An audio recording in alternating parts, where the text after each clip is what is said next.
bagi saya untuk menyampaikan firman Tuhan pada pagi hari ini. Pada pagi hari ini saya akan menyampaikan firman Tuhan yang saya buat judulnya yaitu strategi Tuhan untuk mencapai kemenangan. Namun sebelumnya kita berdoa sejenak. Bapa kami di dalam sorga, hamba-Mu akan menyampaikan sabda Tuhan pada pagi hari ini. Semoga firman yang sudah dipersiapkan ini Tuhan boleh menolong kami dan boleh tetap memberikan semangat bagi kami di dalam melakukan tugas dan pelayanan kami dimanapun kami Tuhan melayani. Biarlah kiranya Tuhan menyertai ibadah kami pada pagi hari ini dan berkati hamba-Mu untuk menyampaikan sabda pada pagi hari ini Tuhan, dalam nama Yesus kami berdoa. Amin. Baik, saudara-saudara yang dikasihi oleh Tuhan, pernahkah kita mengalami kekalahan atau kegagalan dalam meraih sesuatu?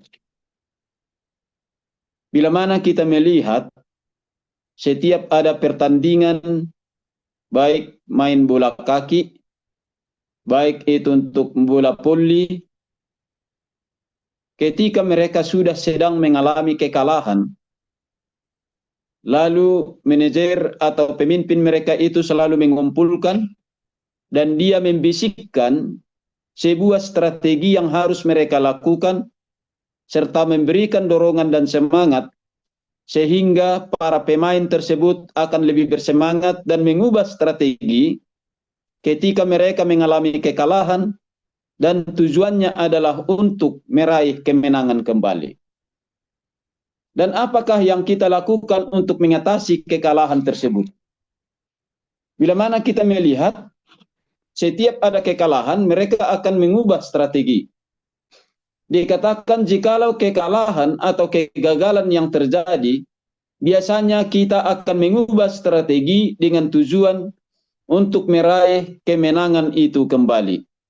Kenapa? Karena setiap tim atau setiap peserta, dia akan selalu berusaha bagaimana supaya kemenangan itu akan tetap ada menjadi harapannya. Bila mana kita melihat bahwa sebentar lagi akan terjadi pemilihan-pemilihan ataupun pilkada, baik itu di kabupaten, baik itu di wali kota, baik itu di provinsi, mereka sedang menyusun strategi-strategi bagaimana supaya mereka boleh dipilih oleh rakyat, agar dengan demikian mereka boleh mendapatkan kedudukan atau jabatan yang mereka harapkan. Pagi ini kita akan mempelajari 4 strategi Tuhan untuk meraih kemenangan melalui pengalaman Jonathan. Yang saya ambil dari 1 Samuel 14 ayat 1 sampai 13. Dikatakan di sana bagaimana Tuhan menolong Jonathan supaya dia meraih kemenangan dengan pengalaman yang dia lakukan atau yang dia laksanakan. Atas pertolongan Tuhan, pada akhirnya Jonathan ini bersama dengan satu orang temannya, mereka berhasil menang untuk memenangkan peperangan tersebut. Apa yang dimaksud dengan strategi? Strategi adalah rencana yang disusun untuk mencapai tujuan. Bila mana kita melihat bahwa organisasi kita sudah banyak menyampaikan atau menyusun strategi-strategi untuk memenangkan jiwa. Ya, yang dulu kita ingat hanya lewat KKR. Ya, sekarang ini sudah ada lewat KPA, ada lewat sekolah, ada lewat rumah sakit. Semua kita berperan untuk melakukan strategi yang sudah disampaikan oleh organisasi kita lewat pimpinan untuk meraih atau memenangkan jiwa sebanyak mungkin untuk dibawa kepada Yesus Kristus. Jadi dikatakan di sini bahwa strategi itu adalah rencana yang disusun untuk mencapai tujuan. Ya, ada juga banyak yang sudah menyampaikan ataupun melakukan rencana tersebut atau strategi, tetapi tujuan juga belum tercapai hingga pada saat ini. Tetapi ada juga yang sudah tercapai. Ada 4 strategi Tuhan untuk meraih kemenangan. Yang pertama dikatakan adalah harus memiliki tekad dan keberanian. Harus memiliki tekad dan keberanian. Di dalam 1 Samuel 14 ayat 1 dikatakan, pada suatu hari Jonathan bin Saul berkata kepada bujang pembawa senjatanya, mari kita menyeberang ke dekat pasukan pengawal orang Filistin yang di sebelah sana. Tetapi hal itu tidak diberitahukannya kepada ayahnya Saul. Pada saat itu posisi Raja Saul sedang terkepung. Dia hanya memiliki tentara sebanyak 600 orang. Sementara tentara Filistin dikatakan ada lebih dari 30 orang. Coba kita bayangkan, Raja Saul pada saat mereka sedang berada di Gibea, sedang dikepung oleh tentara Filistin yang banyaknya 30 orang, sementara mereka hanya 600 orang. Secara logika manusia, peperangan itu sudah pasti kalah. Bangsa Israel di bawah naungan daripada Saul pada saat itu pasti akan kalah. Karena sudah lebih banyak musuh dibanding dengan mereka yang akan mau bertahan ataupun mau menyerang. Tetapi dikatakan, untung masih ada 2 orang yang bersemangat. Untung masih ada 2 orang yang bersemangat, yaitu Jonathan anak Saul. Dan yang kedua, teman pembawa senjata daripada Jonathan ini. Dalam situasi terkepung, salah satu pilihan Jonathan adalah menyerang. Dia tidak berpikir, dia tidak bertahan, dia tidak kecut. Tetapi salah satu ketika dia sedang terkepung, yaitu di bawah pimpinan daripada ayahnya yaitu bernama Saul, salah satu yang harus dia lakukan adalah menyerang. Dikatakan sebenarnya tindakan itu adalah tindakan yang konyol, bisa menimbulkan kekalahan sudah pasti. Tetapi karena tekad dan keberanian Jonathan, akhirnya ia bertindak walaupun yang lain tidak berbuat apa-apa. Dalam mencapai sebuah tujuan, diperlukan orang yang bersemangat dan pemberani seperti Jonathan dan temannya untuk meraih kemenangan. Teman-teman, para pekerja dan para pendeta, memang di dalam meraih tujuan ini, dikatakan di sini, salah satu cara Tuhan yang dilakukan oleh Jonathan adalah, yaitu memiliki tekad dan keberanian. Kalau kita tidak memiliki tekad dan tidak memiliki keberanian, maka kemenangan itu sulit untuk kita raih.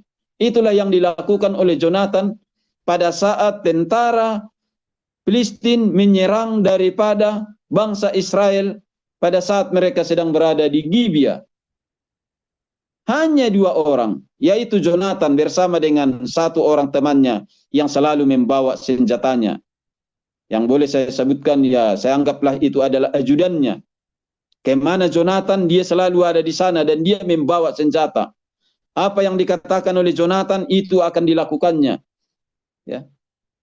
Di dalam pelajaran ini kita dapat, walaupun tadi Jonathan adalah orang yang bersemangat, walaupun tadi Jonathan adalah orang yang berani, tetapi kalau temannya juga tidak pemberani, temannya juga tidak memiliki semangat, maka bisa dia menjadi lemah.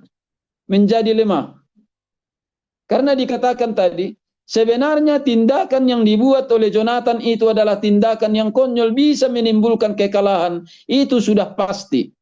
Tetapi karena tekad dan keberanian Jonathan, akhirnya ia bertindak walaupun yang lain tidak berbuat apa-apa.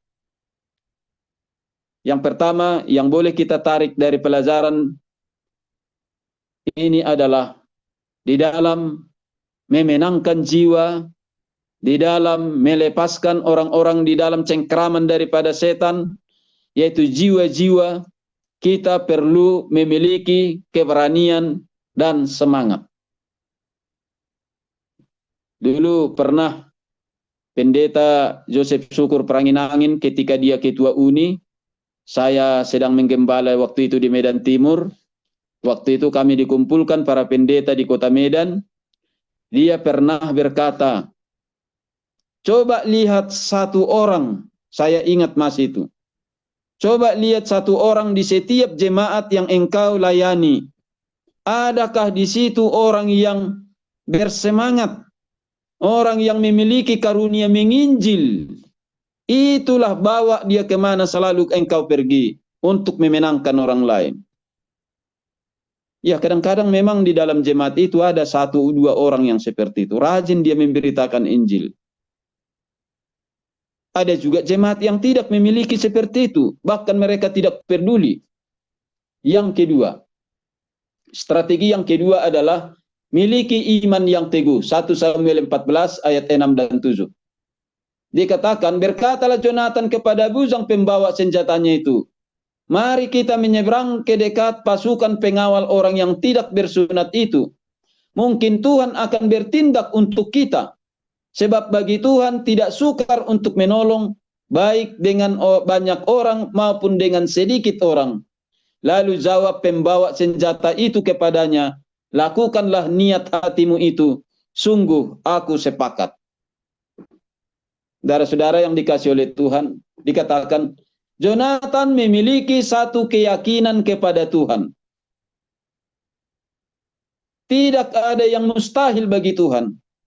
Keyakinan daripada Jonathan ini kepada Tuhan, dia memiliki satu keyakinan, tidak ada yang tidak mungkin kalau kita sudah bersama dengan Tuhan.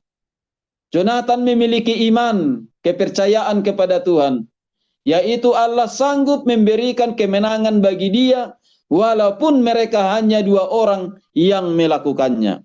Yesaya 41 ayat 10. Melalui keyakinan kepada Tuhan, ketakutan Jonathan semakin berkurang.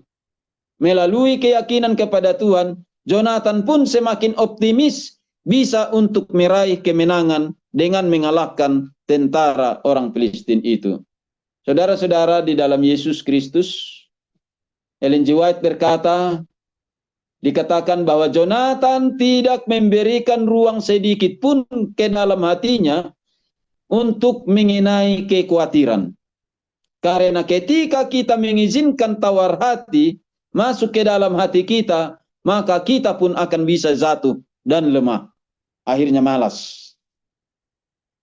Saudara-saudara yang dikasih di dalam Yesus, ya kadang-kadang juga pengalaman saya sering terjadi seperti itu. Sudah kita bentuk KPA, sudah kita kasih kebutuhannya, sudah kita lawat, sudah kita kunjungi, sudah kita doakan.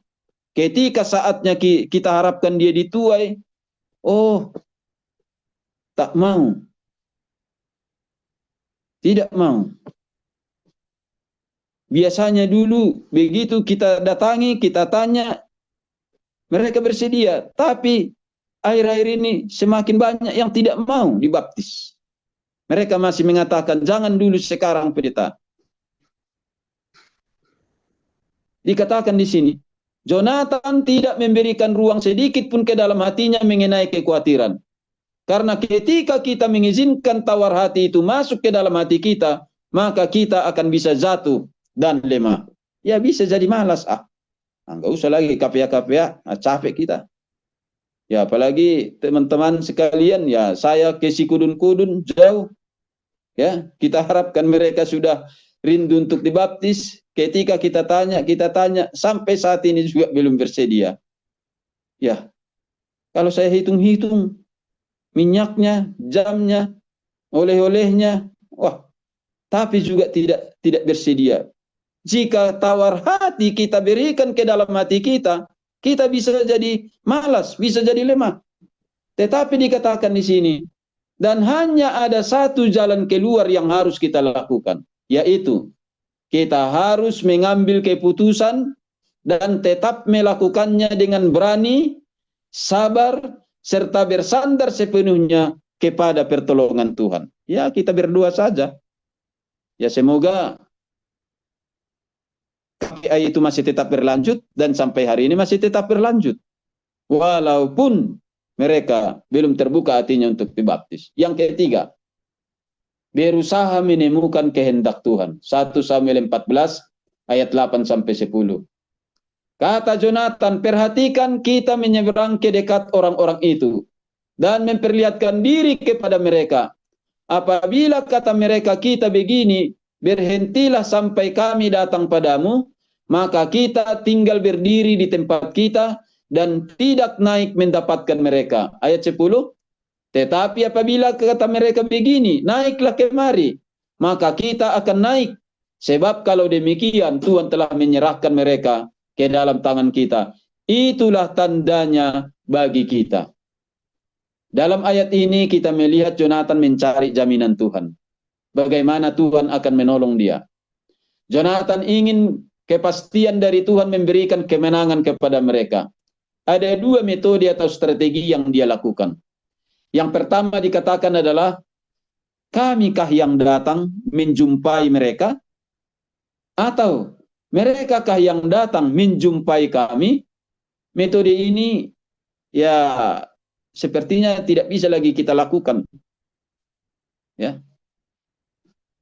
Kalau kita mau memenangkan mereka, kita harus tetap datang kepada mereka. Dikatakan, bila kita habis akal, habis metode, itu pertanda bahwa saatnya bagi kita berhenti bergantung pada pikiran atau usaha sendiri. Tetapi saatnya bagi kita meminta pertolongan dari Tuhan. Tuhan akan menunjukkan atau memberitahukan kepada kita apa yang harus kita lakukan supaya kita bisa memenangkan mereka. Musuh kita adalah iblis.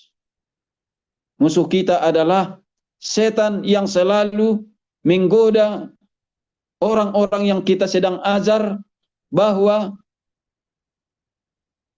mereka sedang dicengkram oleh iblis sehingga kita sulit untuk memenangkan mereka.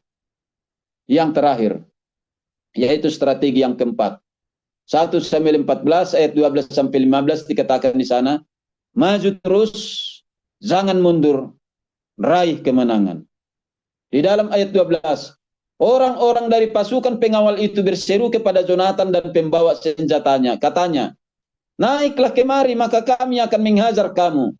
Lalu kata Jonathan kepada pembawa senjatanya itu, naiklah mengikuti aku, sebab Tuhan telah menyerahkan mereka ke dalam tangan orang Israel.